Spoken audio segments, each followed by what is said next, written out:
Pemirsa, memasuki hari kelima, tim SAR gabungan menemukan 4 jenazah lagi dalam pencarian korban ambruknya musola Pondok Pesantren Al-Qauzini Sidoarjo, Jawa Timur. Total hingga hari Jumat 3 Oktober 2025, korban meninggal berjumlah 9 orang. 2 orang korban meninggal dunia ditemukan di area tempat wudhu tertimpa pecahan bangunan. Meski demikian, belum diketahui identitas dari 4 jenazah yang baru ditemukan karena masih menunggu hasil identifikasi tim DVI Polda Jawa Timur. Sejak Kamis sore, tim SAR gabungan resmi menggunakan alat berat dalam proses evakuasi karena dipastikan sudah tidak ada lagi tanda-tanda kehidupan di bawah reruntuhan. Kepala BNPB Suharyanto meyakini setelah ditemukan sejumlah korban pada hari ini, maka petugas akan kembali menemukan korban lainnya.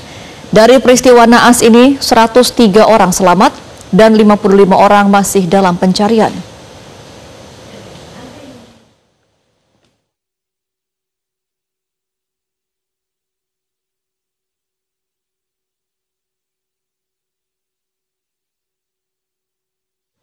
Pemirsa, tim Disaster Victim Identification atau DVI Polda Jawa Timur telah selesai melakukan pemeriksaan postmortem terhadap 1 jenazah korban ambruknya bangunan di Ponpes Al-Qauzini di Sidoarjo, Jawa Timur. Hingga Jumat siang, pemirsa, terdapat 4 jenazah korban ambruknya bangunan di Ponpes Al-Qauzini Sidoarjo yang sudah berada di kamar jenazah Rumah Sakit Bayangkara Surabaya di Jawa Timur. 1 dari 4 jenazah tersebut telah selesai proses identifikasi atau pengambilan data postmortem yang selanjutnya akan dicocokkan dengan data primer dan sekunder yang sudah dikumpulkan di posko antemortem. 1 jenazah yang telah selesai diambil data postmortemnya telah dipindah dari ruang jenazah ke cold storage hingga identitasnya diketahui untuk kemudian diserahkan kepada keluarga. Sementara itu, pemirsa, untuk 3 jenazah lainnya masih tetap berada di ruang jenazah untuk proses identifikasi dan pengambilan data postmortem. Menurut Kabid Dokes Polda Jawa Timur, Kombes Pol M. Kusnan, hingga saat ini telah terdapat 9 korban meninggal dunia ambruknya Ponpes Al-Qauzini di Sidoarjo. 5 korban diantaranya sudah teridentifikasi pada beberapa hari yang lalu dan sudah diserahkan kepada pihak keluarga. Ini yang sudah kemarin ngambil sampel DNA kalau nggak 58. Nah, kalau dari yang awal ya sejumlah itu, cuma kan sudah teridentifikasi udah 5, jadi kan berkurang, sekarang tinggal 58 biasanya.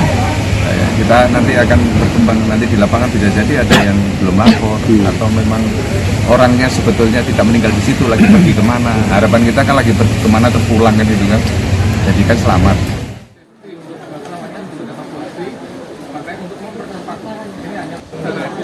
Dan pemirsa, untuk mengetahui bagaimana perkembangan proses evakuasi korban ambruknya bangunan di Ponpes Al-Qauzini, kita bergabung dengan rekan Belinda Firda langsung dari Sidoarjo, Jawa Timur. Selamat siang, Belinda. Bagaimana proses evakuasi yang berjalan pada siang hari ini dan ada update-kah terkait dengan korban yang ditemukan pada hari ini? Jessica, Gemma, dan pemirsa, selamat siang. Proses evakuasi masih berlangsung di hari kelima ini. Ini memang kami berada di luar gedung, namun kalau bisa saya gambarkan, kami bisa mendengar suara bahwa material-material ini sudah mulai bisa dimasukkan ke dalam dump truck. Karena memang kalau kemarin sejak alat berat ini diturunkan pada pukul 11.30 waktu Indonesia Barat di hari keempat, ini memang masih memerlukan pembersihan material-material kecil di top layer, namun tampaknya mulai tadi dini hari hingga siang hari ini material-material yang sudah berhasil dihancurkan ini mulai bisa dibersihkan dan sudah dibawa keluar dari area tempat kejadian perkara. Namun memang untuk saat ini update pencarian korban masih terakhir data yang kami terima tadi siang 11.34 waktu Indonesia Barat, yakni ini korban yang berhasil dievakuasi oleh tim SAR gabungan, di mana secara keseluruhan ini artinya ada 9 korban meninggal dunia dan masih ada 54 korban dalam pencarian. Meskipun sekali lagi kami mengingatkan pemirsa bahwa jumlah 54 ini memang belum diketahui pasti apakah mereka tertimbun di bawah reruntuhan atau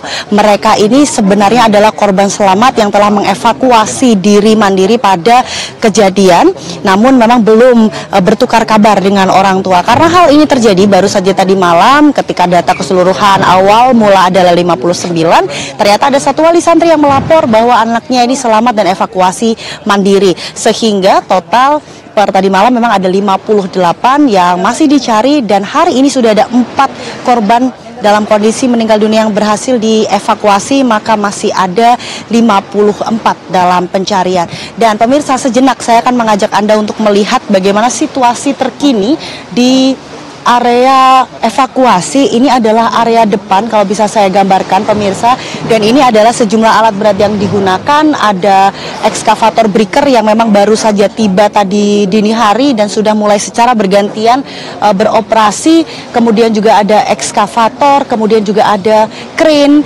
yang harus secara bergantian ya dalam proses evakuasi, mengingat areanya cukup sempit, akses jalan juga terbatas, sehingga alat berat yang disiagakan ini mereka tidak bisa beroperasi secara bersamaan.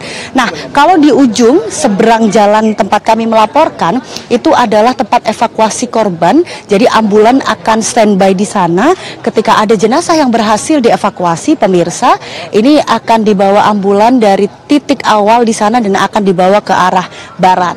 Dan memang kalau kita melihat bagaimana sistem mereka membawa jenazah, biasanya ambulan yang sudah berisi jenazah ini akan keluar terlebih dahulu, baru ketika sudah sampai di jalan raya ini sirenenya baru dinyalakan. Besar harapan kami, Jessica, Gemma dan juga pemirsa, bahwa evakuasi hari ini membuahkan hasil lagi, karena memang masih banyak keluarga korban yang menunggu kabar dari pencarian anak-anak mereka. Sementara demikian, kembali ke studio.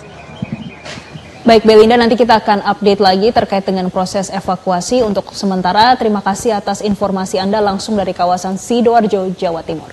Jelajahi cara baru mendapatkan informasi. Download Metro TV Extend sekarang.